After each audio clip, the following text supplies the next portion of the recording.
Upon activation, these transmitters will shine with light from beyond, sent courtesy of our ever-watchful friends. They will serve as beacons in the dark for those that would seek me out.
here.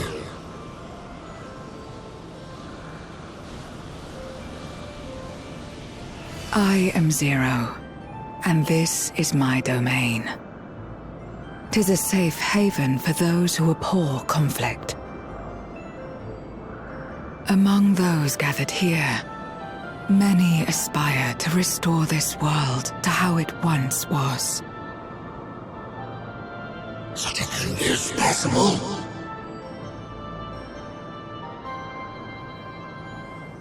Indeed. Though how long the endeavor will take, I cannot say. But for those of us abandoned by death itself, what do we have but time to try, and try again?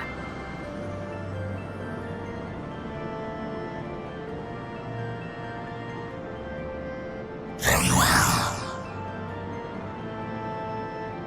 This latest ample proof your comrades spoke true. However long it takes to restore our world, you shall have my aid. And you shall have mine.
Would you deliver a message to Eulus for me?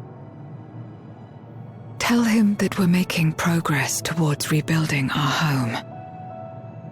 And I hope that he is too.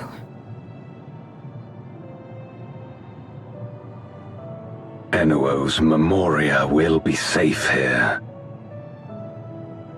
The crystal containing Zeromus has been passed on to our allies in the First. If Enuo's Memoria might serve them in restoring their world, we shall likewise consider its transfer.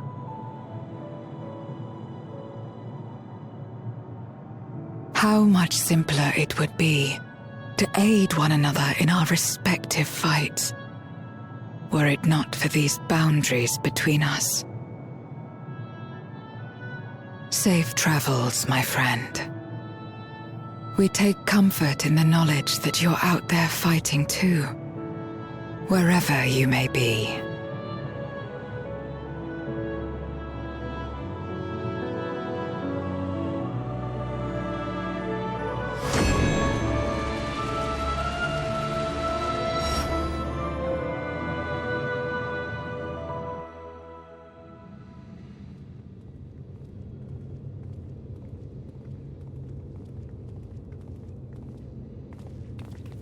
No luck, I'm afraid. It appears he's not in Mare Lamentorum.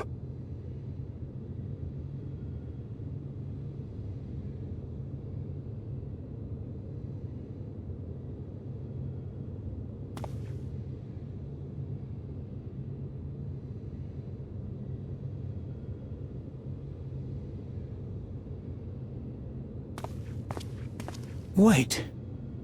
Is that...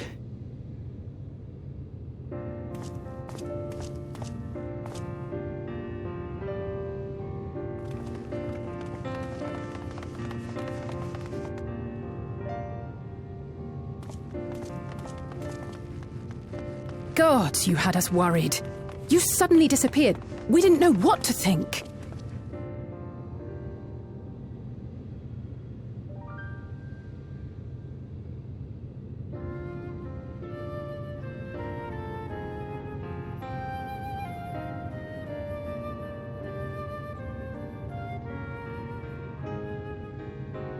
Shortly after you vanished, the Void-sent incursion abruptly ended. We surmised you had a hand in that, but never did it cross our minds that you were fighting alongside Zero and Golbez. This golden path you said you traversed wasn't visible to us either. Nor did we hear a voice. Ethos. Might this be the key's true name? While many mysteries remain, for now, I am glad to learn the state of affairs in the 13th. Golbez's suspicion that the barrier twixt worlds has begun to weaken. 'Twould certainly explain the surge in fissures manifesting in the source. Yet what could be behind such a phenomenon?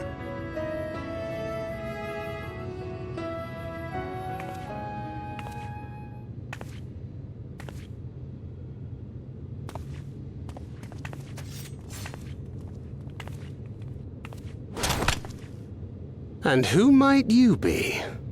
Not a Void-sent, I'd wager.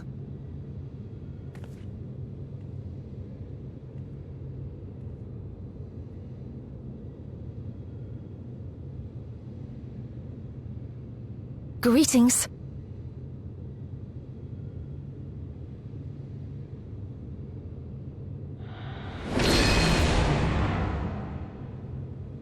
I am Helmarut of the Ascians.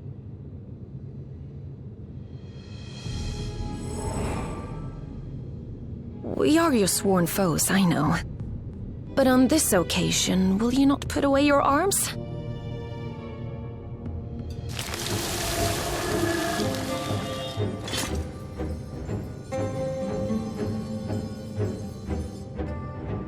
I wish only to talk.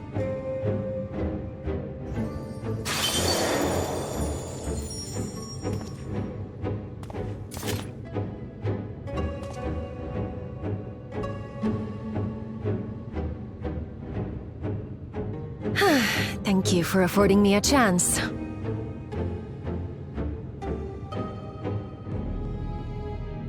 Bereft of the Unsundered, we were under the impression you and yours no longer had cause to continue your activities. That you should reveal yourself at this juncture.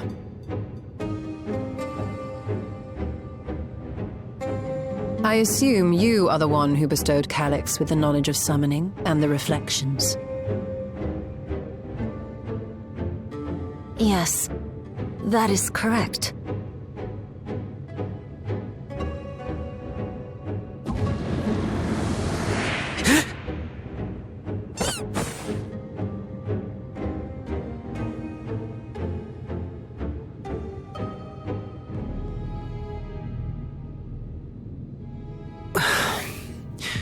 Was it necessary to reveal my present form as well?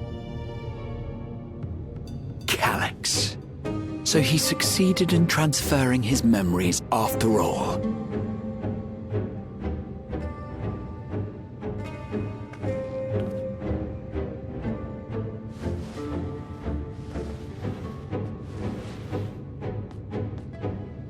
Be at ease. Even were I to occupy a combat-oriented vessel, I would not have the ability to defeat you. You destroyed my plan, my life's work. I have naught to replace it, nor will I ever regain what I once had.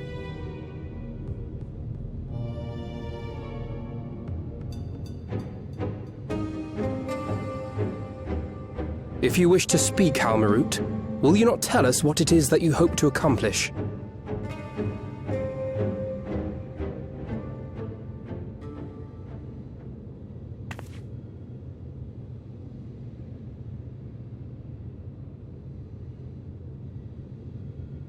As you know, our star Aetheris was sundered into 4 and 10 shards in the time of the Ancients.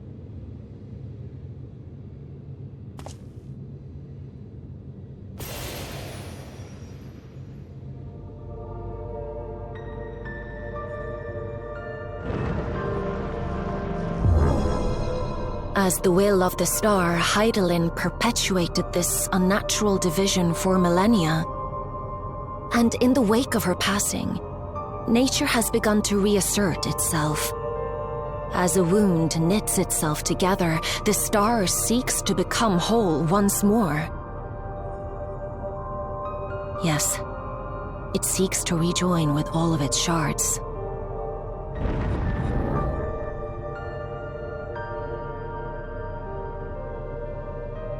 Unlike the one we Ascians attempted to orchestrate, however, the star's rejoining will afford mankind no special treatment.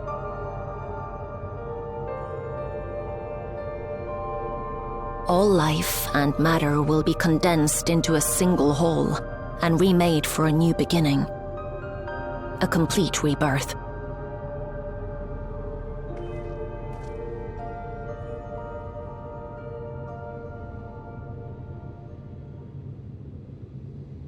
Aetheris will return to the way it once was, hundreds of millions of years past, to a quiet and peaceful time, long before the light of mankind was kindled.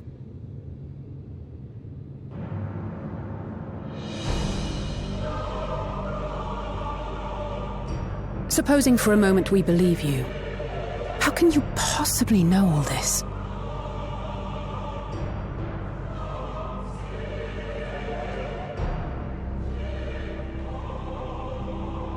It is an inevitability that I have foreseen since time immemorial. A future that awaits should creation be freed from the influence of Hydaelyn and Zodiark.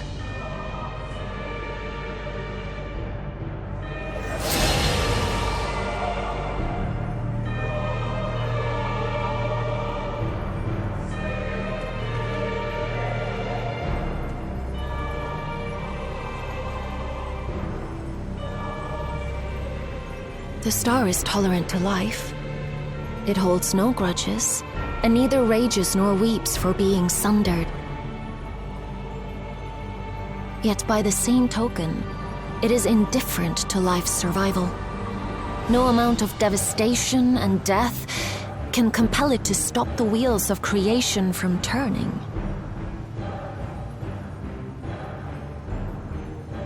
The earth shakes, and mountains spew fire. Floods wash away the fruits of labor, and icy winds freeze and starve.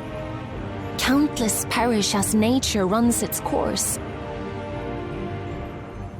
So many seeds of life have already been lost, yet in spite of this, people continue to believe that the morrow will come.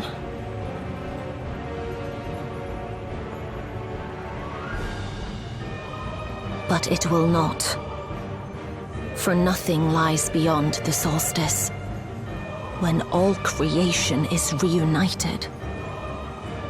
When that day comes, every last trace of mankind shall be erased.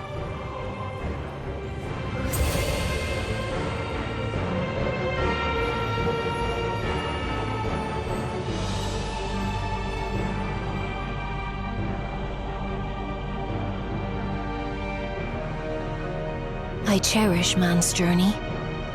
Despite losing his innocence and being made to live with suffering, he has forged ever onward. Strong, even as he is weak, his is a proud tale in the history of the star. It would be a shame for that tale to end. For all to wither and die, when some might yet survive. Would you not agree?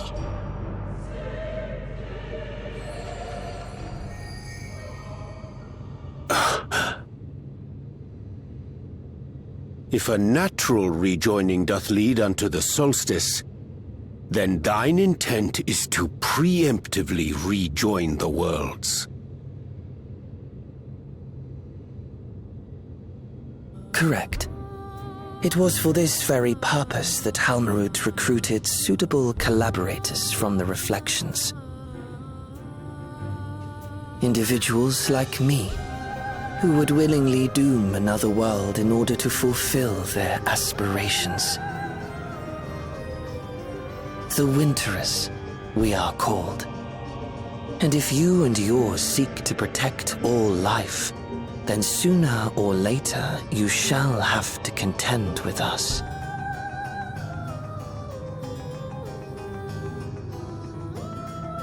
Even if everything you claim is true?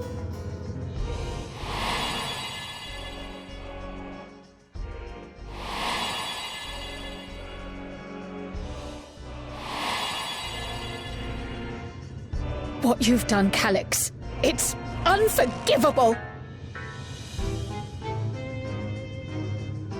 I do not ask that you be pragmatic, nor do I seek your approval.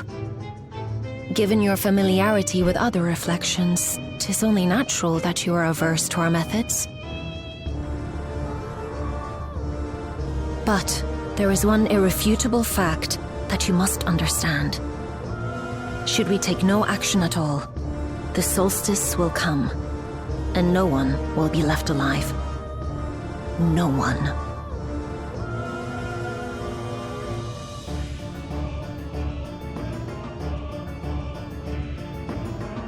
Of course, should it serve to satisfy your ambition, you are welcome to deal with the reflections as you deem fit.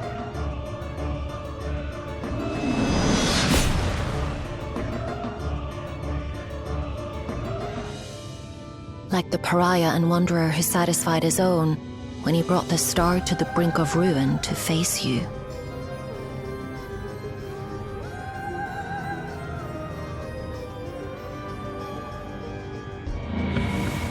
Wait!